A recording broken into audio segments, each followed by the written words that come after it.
20 मई 1498 को पोर्तुगीज खलासी वास्को दी गामा व्यापार की खोज में भारत के कालीकत बंदरगाह आ पहुंचा। वहां पर मतलब कालीकत बंदरगाह पर उसका स्वागत झामोरिन नामक राजा ने किया। उसके बाद पोर्तुगीज व्यापार को बढ़ाते बढ़ाते कालीकत से गोवा, वसई, दीव दमन यहाँ पर उन्होंने अपना वर्चस्व और कॉलोनियों का निर्माण किया। तो दोस्तों, आज का ये जो व्लॉग है ये एक फोर्ट के ऊपर और जहाँ पर पुर्तगाली लैंग्वेज बोली जाती है उसके ऊपर, मतलब उसके इन्फॉर्मेशन के लिए ये व्लॉग है। तो व्लॉग शुरू करने से पहले अगर आप मेरे चैनल पे नए हैं तो आप मेरे चैनल को प्लीज़ सब्सक्राइब कीजिए। अगर आपको व्लॉग अच्छा लगेगा तो लाइक कीजिएगा ज़रूर। तो चलिए व्लॉग को शुरुआत करते हैं। कोरलई फोर्ट आपने थंबनेल पढ़ा ही होगा और थंबनेल का जो फोटो है वो भी देखा होगा। तो व्लॉग को शुरुआत करते हैं। हमने हमारे सफर की शुरुआत अलीबाग से की। हमारा डेस्टिनेशन था रेवदंडा विलेज के पास कोरलई गांव, जो अलीबाग से 23 किलोमीटर पर है।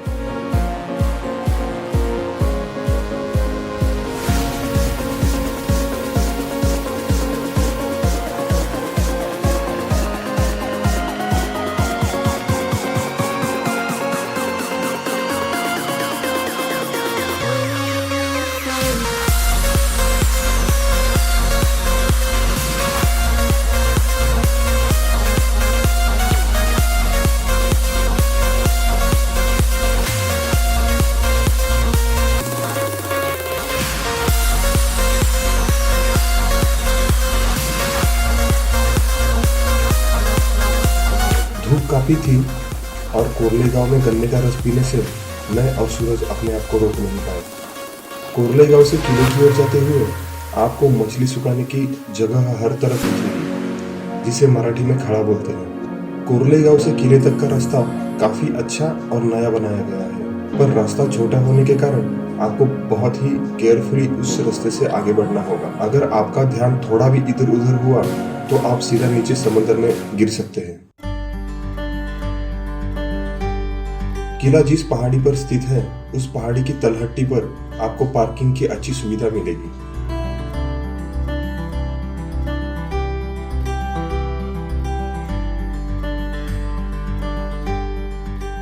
उस वक्त कोरलई किले का स्थान व्यापारी दृष्टिकोण से बहुत महत्वपूर्ण था। किले पर जाने के लिए मुख्य 2 रास्ते हैं। पहला रास्ता किले की पूर्वी बाजू से है। इस रास्ते से जाने के लिए आपको कोरलई में आपकी व्हीकल पार्क करनी पड़ेगी। किले पर जाने के लिए दूसरा रास्ता जो कोरलई गांव के पास लाइट हाउस है वहीं से ऊपर की ओर है। कोरलई किले के पहाड़ और आसपास के एरिया को उस वक्त स्थानीय लोग और पोर्तुगीज लोग मोरो नाम से बुलाया करते थे। ये दोनों भी रास्ते बंद होने के कारण हमने तीसरा रास्ता अपनाया, जो लाइट हाउस से गुजरते हुए किले के उत्तरी भाग में हमें ले जाता है। कोरलई फोर्ट काफी छोटा है। किले की लंबाई लगभग 300 मीटर और चौड़ाई 30 मीटर है।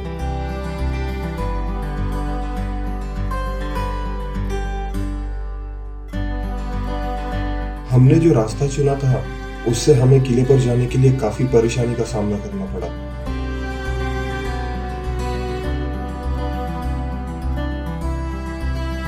यह है किले का उत्तरी भाग।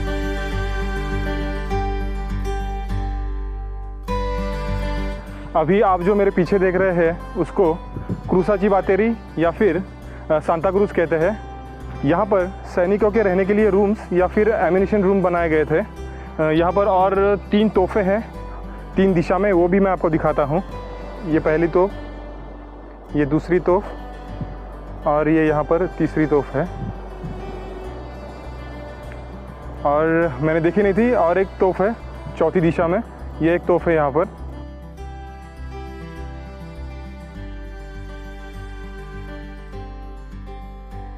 अभी आप जो किले का हिस्सा देख रहे हैं उसे हॉरिजन व्यू पॉइंट के नाम से जाना जाता है। इस पॉइंट के निर्माण का उद्देश्य उस वक्त इस जगह जहाज लगा के किले में प्रवेश करते थे। मतलब ये किले का तीसरा प्रवेश द्वार है।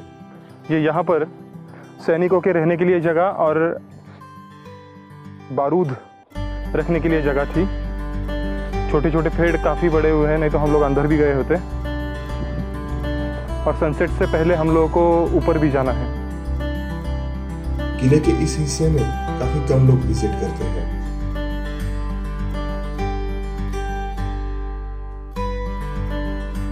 बेसिकली अगर ये आप फोर्ट देखेंगे तो ये फोर्ट 7 भागों में बनाया गया है। जो अभी हम लोग हैं वो पहले स्टेप पे है फोर्ट के। किले के निर्माण को देखकर अंदाजा लगाया जा सकता है उस वक्त ये किला काफी समृद्ध रहा होगा। नीचे वाला पहला स्टेप है जो मैंने अभी आपको दिखाया, और अभी हम लोग हैं दूसरे स्टेप पे खड़े। यहाँ से सिंधु सागर यानी अरबी समंदर, अरेबियन सी पूरी तरह विजिबल है।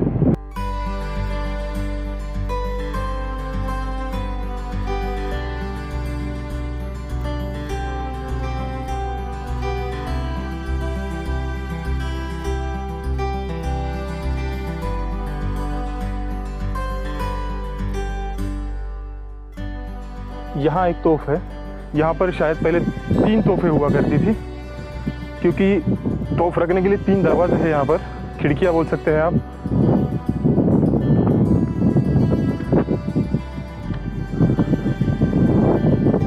ये एक यहाँ पर, और बिल्कुल उस तोफ के बगल में यहाँ पर एक है। अभी हम लोग आगे बढ़ेंगे दूसरा स्टेप देखने के बाद फोर्ट का, तीसरे स्टेप की ओर।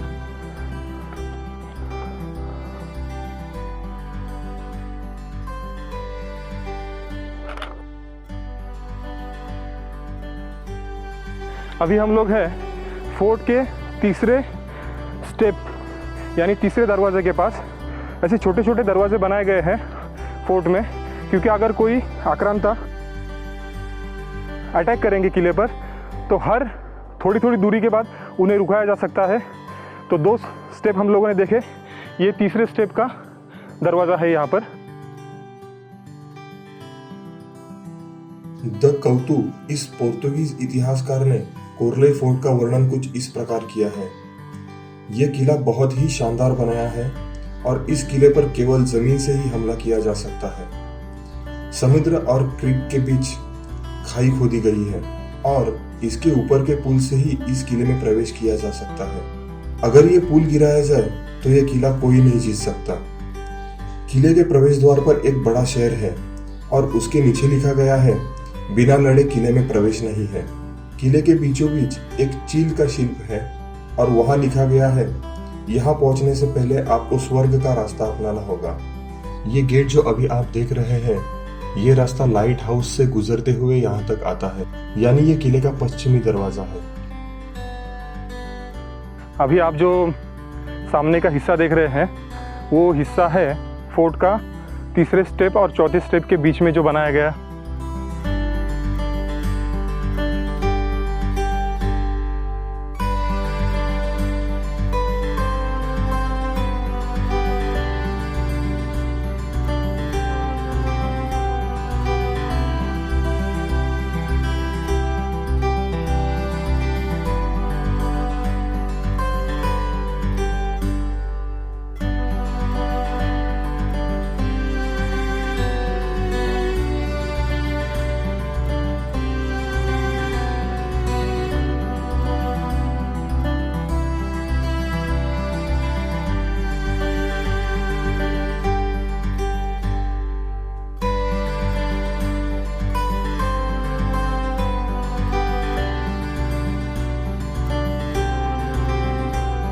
दोस्तों अभी हम लोग हैं फोर्ट के चौथे और पांचवें हिस्से के बीच में। आगे जाने से पहले हम लोग थोड़ा हिस्ट्री जान लेते हैं फोर्ट की।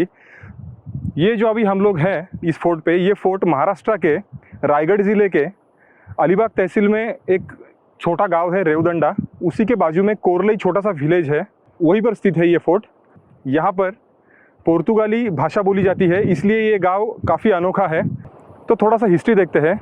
ये जो रेवदंडा या फिर ये चौल है, ये प्राचीन काल में बंदरगाह के लिए बहुत प्रसिद्ध था। 1505 में पोर्तुगीज़ लोगों ने चौल गांव में प्रवेश किया। उसके साथ ही पोर्तुगीज़ लोग रेवदंडा और उसके बाजू के एरिया में व्यापार करने के लिए आके बस गए। पोर्तुगीज़ लोग व्यापारी थे, इसलिए चौल एरिया में आसानी से उनको प्रवेश मिल गया। जब पोर्तुगीज़ चौल आ पहुँचे तो यहाँ पर निज़ाम का साम्राज्य था। निज़ाम ने पोर्तुगीज़ लोगों को 300 पर्शियन या फिर अरेबियन घोड़े सस्ते दाम में देने के बदले रेवदंडा का जो फोर्ट है वो निर्माण करने की अनुमति देती या फिर परमिशन दे दी। वो किला निर्माण करते करते पोर्तुगीज़ लोग इस किले की दीवारों की नींव भी पोर्तुगीज़ों ने रखी, लेकिन ये निज़ाम को मंजूर नहीं था, इसलिए पोर्तुगीज़ों ने ये किले का काम रुकाया। लेकिन बुरहान निज़ाम की मृत्यु के बाद उसका उत्तराधिकारी बुरहान निज़ाम दूसरा, इसने कोरले के पहाड़ पर किला बांधने का काम शुरू किया। लेकिन साम्राज्य विस्तार का सपना साथ लिए हुए पोर्तुगीज़ों ने बुरहान निज़ाम दूसरा इसके ऊपर 1594 में हमला किया और इस किले पर अपना कब्जा कर लिया। मतलब ये किला पोर्तुगीज़ लोगों के पास 1594 में चला गया। तब निज़ाम का इस किले पर किलेदार था फरहाद खान, ये मुस्लिम किलेदार था। उसे और उसकी बेटी को पोर्तुगीज़ लोगों ने उनका धर्मांतर किया और उनको पुर्तगाल भेज दिया। दोस्तों, तो ये थोड़ी सी हिस्ट्री थी इस किले के बारे में, और आगे जाके हम लोग देखेंगे और हिस्ट्री और बताऊंगा मैं आपको, और हम लोग यहाँ के पोर्तुगीज़ लैंग्वेज के बारे में भी जानेंगे। तो बने रहिए। और अगर आपने अभी तक मेरे चैनल को सब्सक्राइब नहीं किया है, आप नए हैं मेरे चैनल पे, तो सब्सक्राइब कीजिए, और आपको व्लॉग अच्छा लग रहा है तो लाइक करना मत भूलिए।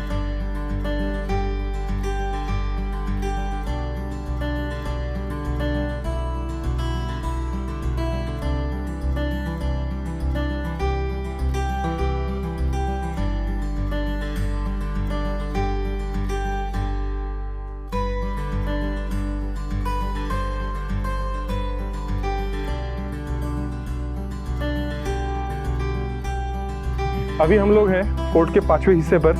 यहाँ पर काफ़ी किला अच्छी हालत में है, आगे जाके मैं दिखाऊंगा आपको, लेकिन उससे पहले एक तोप दिखाता हूँ।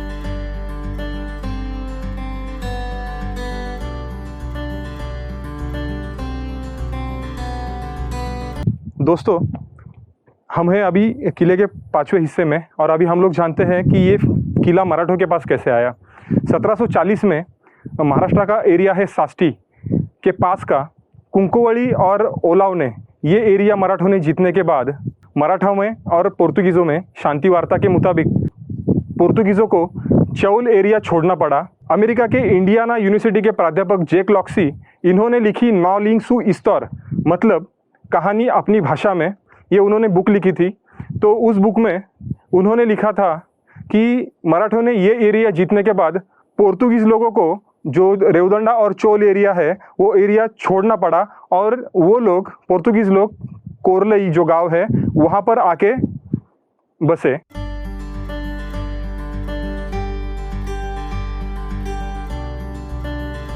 किले के 5वें हिस्से में शिवजी का मंदिर है जिसे रत्नेश्वर महादेव नाम से जाना जाता है। इस मंदिर का निर्माण चिमाजी अप्पा इन्होंने किया था। इस किले पर रहने वाले जो साधु थे उनकी समाधि आज यहाँ पर है।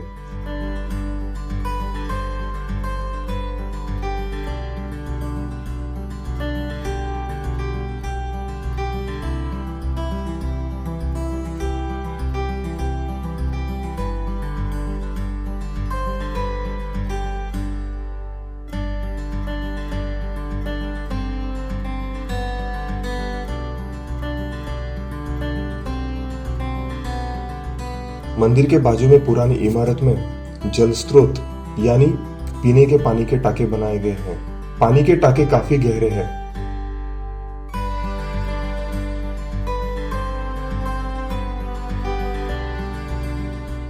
बारिश का पानी एक छोटे से रास्ते से उन टाकों तक लाते थे और उस पानी को स्टोर किया जाता था।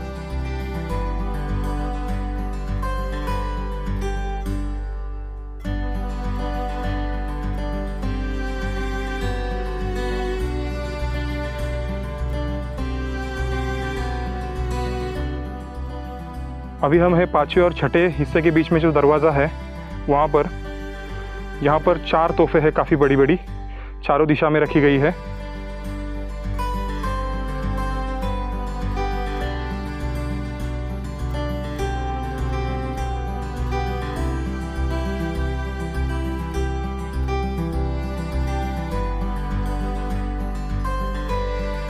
किले का 6ठा हिस्सा काफी मजबूत बनाया गया है।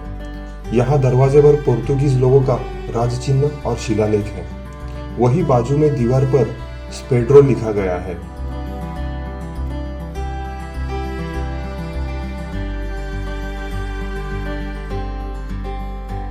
यह है किले का मुख्य दरवाजा जो कोरले गांव से होते हुए यहाँ तक आता है, यानी ये पूर्वी दिशा का दरवाजा है।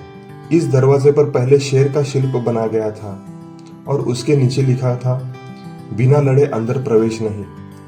वही बाजू में एक पोर्तुगीज शिलालेख है।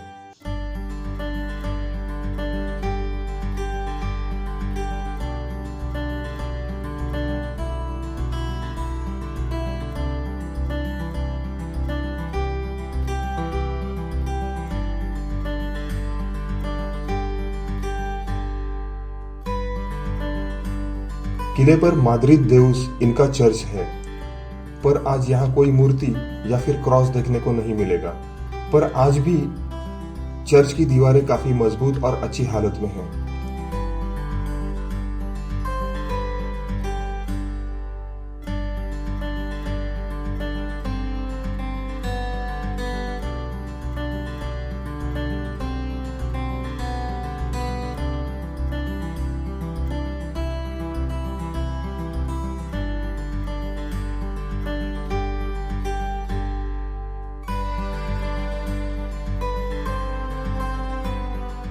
अभी हम लोग हैं किले के छठे हिस्से में, यानी छठे स्टेप पे, और मेरे पीछे आप जो दरवाज़ा देख रहे हैं उसके ऊपर एक पृथ्वी का लोगो बना गया है और पुर्तगाली लैंग्वेज में नीचे कुछ लिखा है। मैं अभी आपको दिखाता हूँ वो।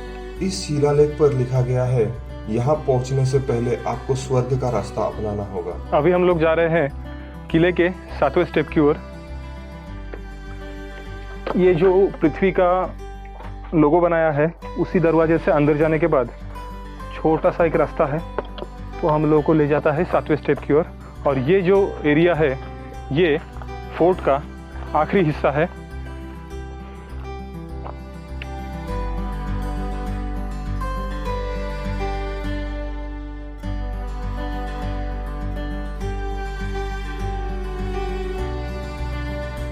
किले के इस 7वें हिस्से में एक छोटे मंदिर के अवशेष हैं, पर यहाँ कोई मूर्ति नहीं है। उसी मंदिर से कुछ दूरी पर एक तोफ है और उस तोफ के पीछे जानवर का मुंह बना गया है।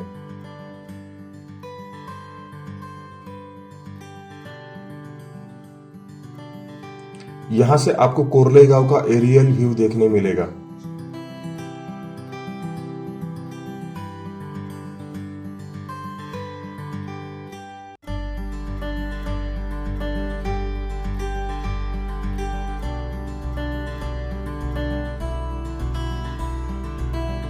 दोस्तों, अभी आप मेरे जो पीछे गांव देख रहे हैं वही कोरलई गांव है और वहीं पर पुर्तगीज लैंग्वेज आज भी बोली जाती है। जब मराठों द्वारा पुर्तगीज लोगों को चौल या रेवदंडा एरिया छोड़ना पड़ा, मतलब यहाँ पर आके बस गए कोरलई गांव में, तो पुर्तगीज लोगों में और मराठी लोगों में व्यापार के लिए जो संवाद के लिए लैंग्वेज यूज़ होने लगी, वो पुर्तगाल और मराठी भाषा से एक नए लैंग्वेज का जन्म हुआ। उसे पुर्तगाल में नॉलिंग कहते हैं। नॉलिंग यानी हमारी भाषा।